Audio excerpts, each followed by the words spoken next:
Offering UCITS cross-border in Europe helps to grow faster and exponentially your assets under management. But it also comes with much higher costs if you don't do it right. In this video, we break down how to reduce ongoing costs of your UCITS without compromising a wide market presence in Europe.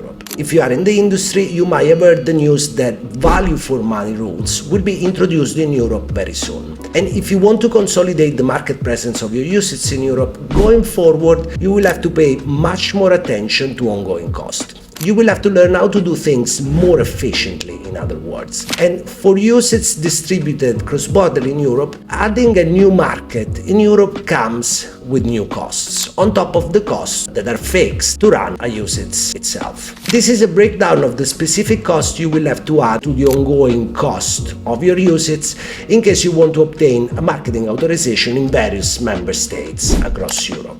In layman terms, to offer a UCITS in any member states, there are requirements to abide to and formalities to deal with, and those translate into costs that all bundle in the ongoing cost figure of a UCITS. Some of these costs cannot be controlled, but some others can, and to succeed in the new era of value for money, you will have to know which ones can be controlled and find ways to reduce them accordingly. And there is some recent European regulation, which went largely unnoticed so far, which can help you reduce one of the most significant costs for UCITS distributed cross-border, which is the appointment of facilities agent. That is the Cross-Border Distribution Directive, which reformed Article 92 of the UCITS Directive on the local facilities. Before the introduction of the Cross-Border Distribution Directive, the old version of Article 92 UCITS Directive stated that UCITS had to make available local facilities in each host member state where the units were marketed. These facilities served the purpose of making payment to unit holders, repurchasing or redeeming units, and providing local investors with the required information about UCITS. The provisions of Article 92 UCITS Directive were a little bit vague, and member states in Europe interpreted them differently. Some countries required UCITS to appoint an agent with a physical local presence. Others didn't, and this led to inconsistent practices across Europe. Some markets were more expensive and more difficult to penetrate than others, and a practice evolved where a facilities agent was required to be appointed was typically carried out by banks, and the issue with appointing a local credit institution to perform the role of local facilities agent was that these institutions were charging high fees to take on mostly a passive role, and in most European member states, local facilities agents were not involved in local distribution dynamics, and nor did they enhance the profile of a UCITS locally. And some countries had their own exceptions, and local facilities agents played a more active role for tax and other reasons related to local distribution channels. These are Italy, France, Spain, and Portugal, which remain an exemption also under the new regime. A new regime was introduced with the Cross-Border Distribution Directive, and with the new version of Article 92 UCITS Directive, it is no longer required to appoint a very expensive local agent with a physical presence in each host member state, and that is because the physical presence can no longer be imposed by the practice of any member state in Europe.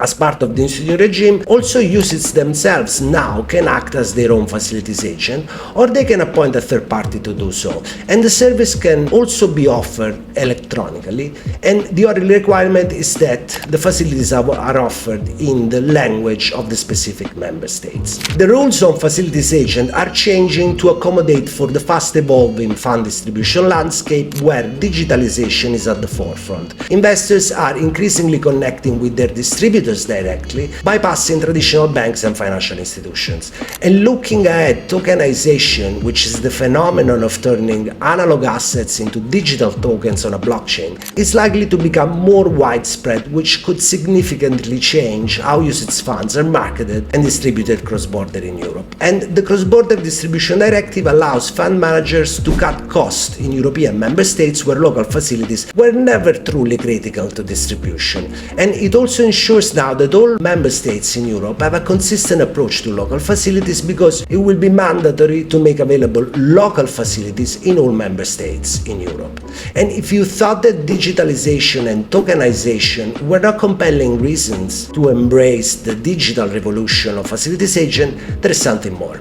Another important initiative, which will have repercussions in the industry, is characterized by the introduction of a concept of undue cost in Europe for UCITS, and that is under the retail investment strategy. That means that UCITS managers now must act to prevent that undue costs are charged to UCITS and their unit holders. To be considered due, UCITS costs must now meet three key conditions. They must be in line with disclosures in the fund prospectus and key investor documents. They must be necessary for the UCITS to operate according to its investment objectives and regulatory requirements, and they must be fairly borne by investors. And in light of the new regime of local facilities introduced with the Cross-Border Distribution Directive, the cost of appointing local facilities agent with physical premises will no longer be considered necessary, and this cost will actually be viewed as undue under the new regulation. This will force managers to consider alternatives to existing local facilities offered through physical premises, no longer required under applicable regulation. What do you need to consider before you shift to local facilities offered digitally and reduce the ongoing cost to distribute your UCITS across Europe? The first question to face is relative to outsourcing the local facilities versus developing a solution in-house. This is because the Cross-Border Distribution Directive now allows, as we said, also UCITS to act as their own facilities agent. Even when made available digitally, the local facilities are something more than a mere website that hosts fund documents and NAV. Facilities require that support is provided to local investors in their own language. And unless you have a widespread presence across Europe, well, you might really want to consider outsourcing. Additional benefits of outsourcing lie in that you will not need to develop the digital solution yourself to host the facilities, and you will not have to maintain it either, and this allows you to achieve more sizable cost savings and reduce related risks. Lastly, when outsourcing, you will eliminate entirely the risk of being perceived as dealing potentially with retail clients or even handling client money, because those are the most typical concerns that UCITS promoter have when dealing with retail investors. If you made it up to this part of the video, I wanted to thank you, and I wanted to remind you to hit like to this video and subscribe to the channel. There's more to come on European distribution. Thank you for watching and stay tuned.